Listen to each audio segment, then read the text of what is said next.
Selamat pagi Anda semua. Semoga keadaan Anda semua baik-baik saja ya.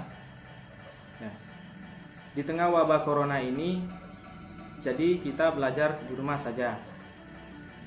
Pesan Bapak kepada Anda semua yaitu jangan lupa untuk mencuci tangan secara rutin, dan kemudian gunakan masker jika ingin bepergian keluar, dan juga hindari interaksi langsung dari siapapun yang memiliki gejala batuk, pilek, ataupun flu. Dan ingat, jika ingin keluar rumah, itulah harus yang penting saja. Ya, sebelum kita masuk pada materi kita pada hari ini, apakah Anda semua sudah mengetahui apa materi kita pada hari ini? Ya. Jika Anda semua belum mengetahui materi kita pada hari ini, silakan simak video yang Bapak tampilkan berikut ini.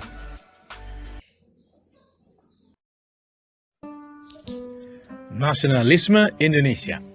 Apa itu nasionalisme? Nasionalisme artinya kepribadian bangsa atau jati diri bangsa. Jadi, nasionalisme Indonesia artinya kepribadian bangsa Indonesia atau jati diri bangsa Indonesia.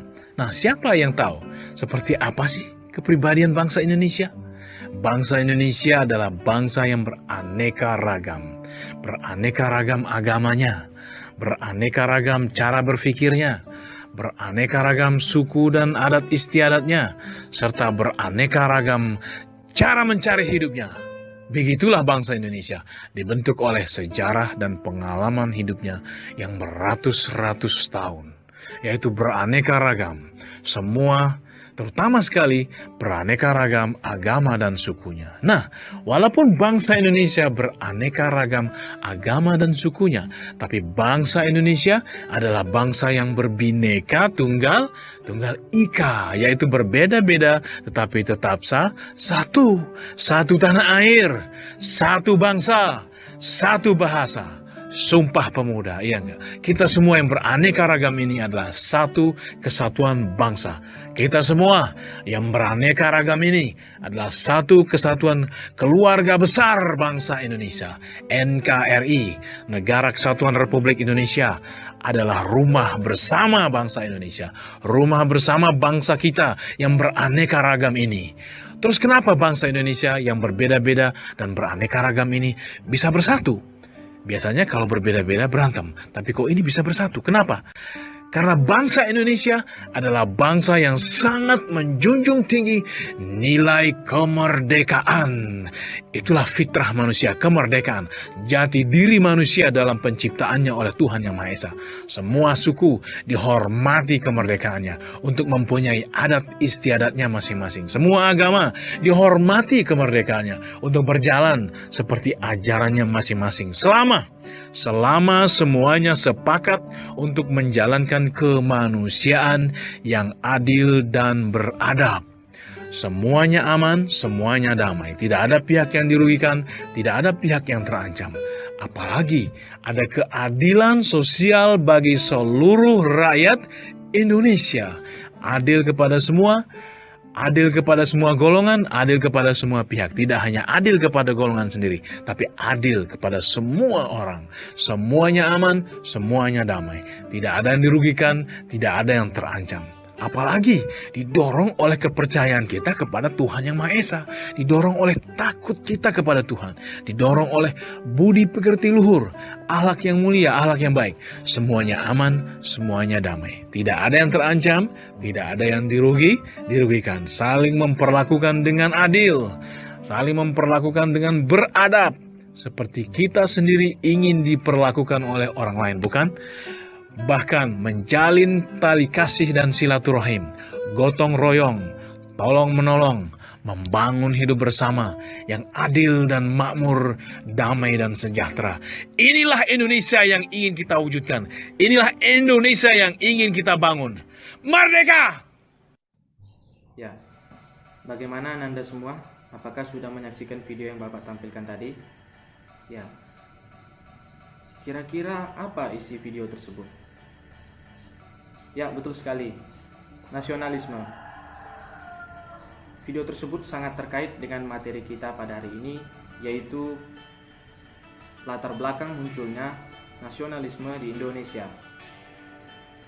Sebelum kita masuk kepada materi kita pada hari ini, Bapak ingin menyampaikan kompetensi dasar dan indikator pencapaian kompetensi terkait pada materi kita pada hari ini. Kompetensi dasar yang pertama yaitu menganalisis kronologi perubahan dan kesinambungan ruang, geografis, politik, ekonomi, pendidikan, sosial, dan budaya dari masa penjajahan sampai tumbuhnya semangat kebangsaan.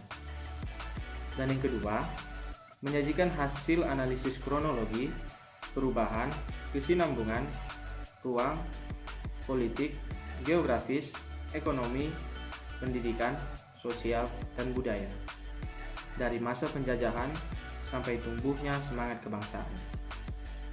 Dan selanjutnya, indikator pencapaian kompetensi yang pertama, menjelaskan pengertian nasionalisme Indonesia, dan yang kedua, menjelaskan faktor internal dan eksternal yang melatar belakangi munculnya nasionalisme Indonesia. Selanjutnya, Bapak akan menjelaskan tujuan pembelajaran kita pada hari ini.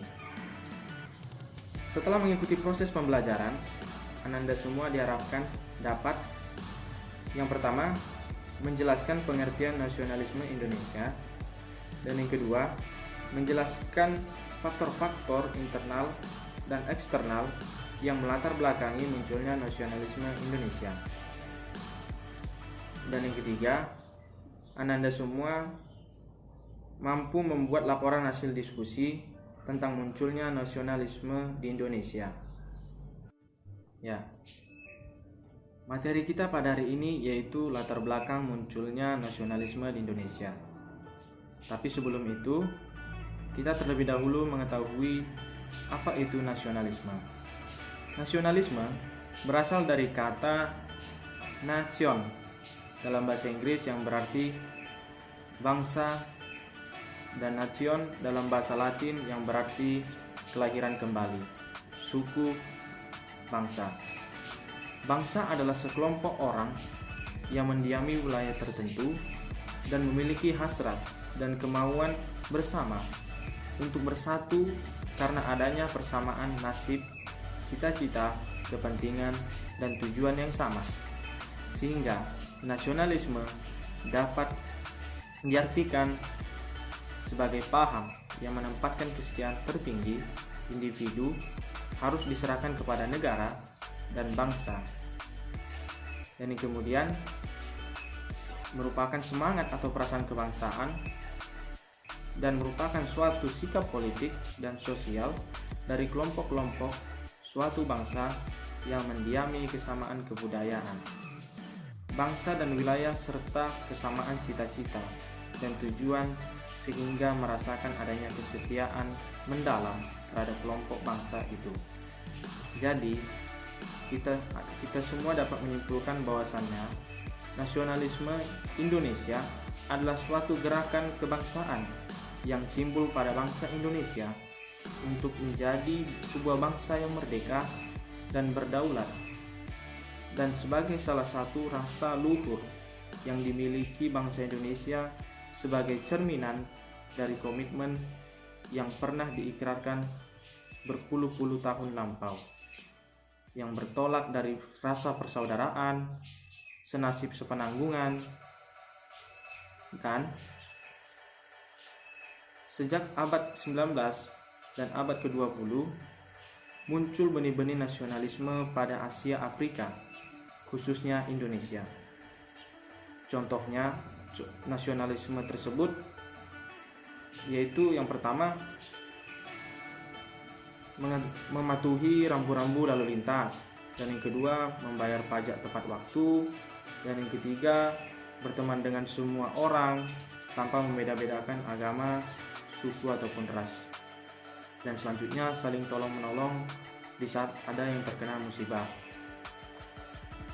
Ya, selanjutnya yaitu pada poin kedua terkait dengan faktor-faktor yang melatar belakangi munculnya nasionalisme di Indonesia.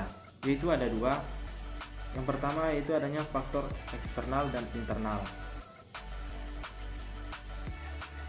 Faktor internal yaitu kenangan kejayaan pada masa lampau. Kenangan kejayaan pada masa lampau ini mendorong semangat untuk melepaskan diri dari penjajahan. Bagi Indonesia, kenangan kejayaan masa lampau tampak dengan adanya kenangan akan kejayaan pada masa Kerajaan Majapahit dan Sriwijaya, di mana pada masa Majapahit mereka mampu menguasai daerah seluruh Nusantara, sedangkan masa Sriwijaya mampu berkuasa di lautan karena maritimnya yang kuat. Dan yang kedua, itu bersatunya negara-negara Asia dan Afrika sejak zaman dahulu kala. Faktor yang mendorong rasa nasionalisme bangsa Asia dan Afrika adalah rasa persatuan yang sudah dimiliki sejak zaman dahulu kala, terutama sesama ras ataupun kerjasama perdagangan yang telah saling melengkapi antara suku produsen benda yang berlainan, atau sehingga terjadinya pertukaran tanpa adanya keserakahan seperti yang dilakukan oleh bangsa Barat, dan mereka saling menghormati dan saling menjaga. Dan yang ketiga itu munculnya golongan para cendekiawan.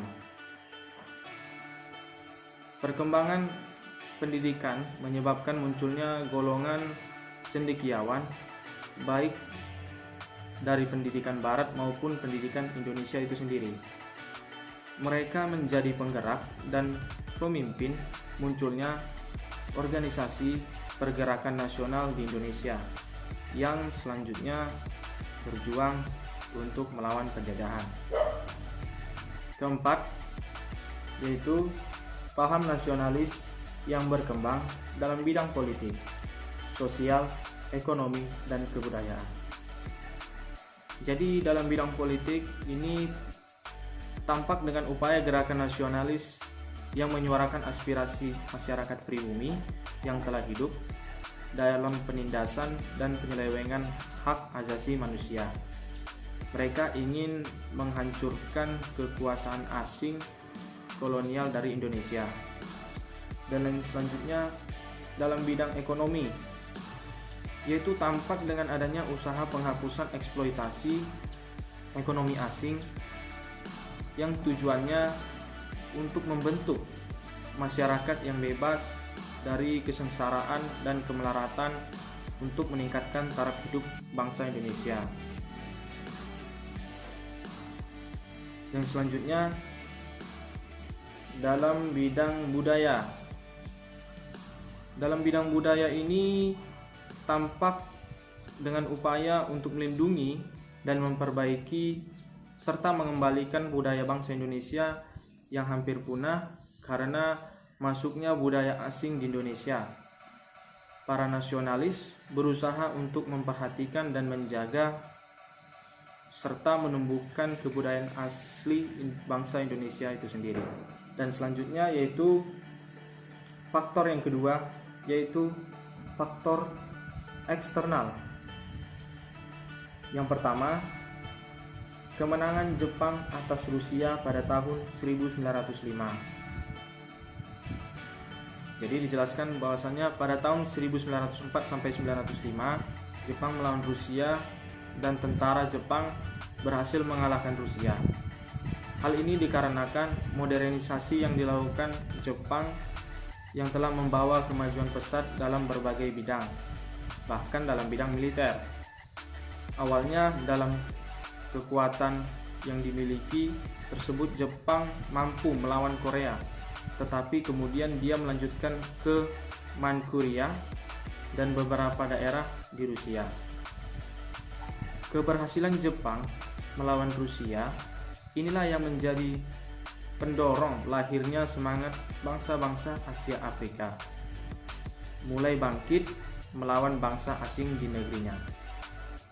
Selanjutnya yang kedua yaitu perkembangan nasionalisme di berbagai negara. Yang pertama yaitu pergerakan kebangsaan India. Dijelaskan bahwasannya India untuk menghadapi Inggris membentuk organisasi kebangsaan dengan nama All India National Congress. Tokohnya yaitu Mahatma Gandhi, Pandit Jawaharlal Nehru, dan B.G. Tilak, dan sebagainya. Mahatma Gandhi memiliki dasar perjuangan yaitu ada 4. Yang pertama ahimsa atau diartikan sebagai dilarang membunuh, yaitu gerakan anti peperangan. Dan yang kedua hartal, yang merupakan gerakan dalam bentuk asli tanpa berbuat apapun walaupun mereka masuk kantor atau pabrik. Dan yang ketiga yaitu satyagraha, yang merupakan gerakan rakyat India untuk tidak bekerja sama dengan pemerintah kolonial Inggris. Dan yang keempat Swadesi, yang merupakan gerakan rakyat India untuk memakai barang-barang buatan negeri sendiri. Nah, selanjutnya gerakan yang kedua yaitu gerakan kebangsaan Filipina. Jelaskan bahwasannya gerakan kebangsaan oleh Jose Rizal dengan tujuan untuk mengusir penjajah bangsa Spanyol di wilayah Filipina. Novel yang dikarangnya berupa Noli Me Tangere, yang artinya jangan sentuh aku. Jose ditangkap tanggal 30 September 1896 dan juga dijatuhi hukuman mati, dan akhirnya dilanjutkan oleh Emilio Aguinaldo yang berhasil memproklamasikan kemerdekaan Filipina tanggal 12 Juni 1898. Tetapi Amerika Serikat berhasil menguasai Filipina dari kemerdekaan baru diberikan Amerika Serikat pada 4 Juli 1946. Ya, selanjutnya yaitu Gerakan Nasionalis Rakyat Cina. Gerakan ini dipimpin oleh Dr. Sun Yat-sen yang mengadakan pembaharuan dalam segala sektor kehidupan bangsa Cina. Dia menentang kekuasaan dinasti Manchu yang dasar gerakan San Minchu, yaitu yang pertama, Republik Tiongkok adalah suatu negara nasional Cina. Dan yang kedua, pemerintah Cina disusun atas dasar demokrasi, yang artinya kedaulatan berada di tangan rakyat. Dan yang ketiga, pemerintah Cina mengutamakan kesejahteraan sosial bagi rakyatnya. Selanjutnya yaitu Gerakan Nasionalis Mesir. Gerakan nasionalisme Mesir ini dipimpin oleh Arabi Pasha pada tahun 1881 sampai 1882 dengan tujuan menentang kekuasaan bangsa Eropa, terutama Inggris, atas negeri Mesir, dan adanya pandangan modern dari Mesir yang dikemukakan oleh Muhammad Abduh yang mempengaruhi berdirinya organisasi-organisasi keagamaan di Indonesia seperti Muhammadiyah. Jadi intinya dari gerakan kebangsaan dari berbagai negara tersebut mendorong negara-negara lain termasuk Indonesia untuk melakukan hal yang sama, yaitu melawan penjajahan dan kolonialisme di negaranya. Ya, berikutnya yaitu munculnya paham-paham baru. Munculnya paham-paham baru di luar negeri seperti nasionalisme, liberalisme, sosialisme, demokrasi, dan pan-islamisme juga menjadi dasar berkembangnya paham-paham yang serupa di Indonesia. Perkembangan paham-paham itu terlihat pada penggunaan ideologi-ideologi paham pada organisasi pergerakan nasional yang ada di Indonesia. Jadi, dapat kita simpulkan materi kita pada hari ini mengenai nasionalisme Indonesia adalah suatu gerakan kebangsaan yang timbul pada bangsa Indonesia untuk menjadi sebuah negara dan bangsa yang merdeka dan berdaulat, juga salah satu rasa luhur yang dimiliki bangsa Indonesia sebagai cerminan dari komitmen yang pernah diikrarkan berpuluh-puluh tahun lampau, bertolak dari rasa persaudaraan, senasib sepenanggungan, dan juga adanya berbagai faktor-faktor yang mendorong melatar belakangi munculnya nasionalisme di Indonesia. Adanya faktor internal dan eksternal, di mana pada faktor internal itu sendiri tadi dijelaskan bahwasannya adanya kenangan kejayaan masa lampau dan kemudian bersatunya negara Asia dan Afrika, dan munculnya paham nasionalis yang berkembang di dalam berbagai bidang. Dan pada faktor eksternal yaitu dijelaskan bahwasannya adanya kemenangan Jepang atas Rusia dan perkembangan nasionalisme di berbagai negara serta munculnya paham-paham baru. Nah, selanjutnya Bapak akan memberikan tugas terkait dengan materi kita pada hari ini, yaitu soal yang berupa yang soal pertama yaitu apa itu nasionalisme Indonesia dan berikan contohnya di dalam kehidupan. Dan yang kedua, apa saja faktor eksternal dan internal yang melatar belakangi munculnya nasionalisme di Indonesia? Jawabannya dapat dikirim ke email Bapak yang sudah Bapak kirimkan ke grup WhatsApp kita. Dan jika dari Ananda semua ada yang ingin bertanya, silakan kirimkan pertanyaannya melalui WA grup yang sudah kita buat. Sekian materi kita pada hari ini. Sampai jumpa minggu depan.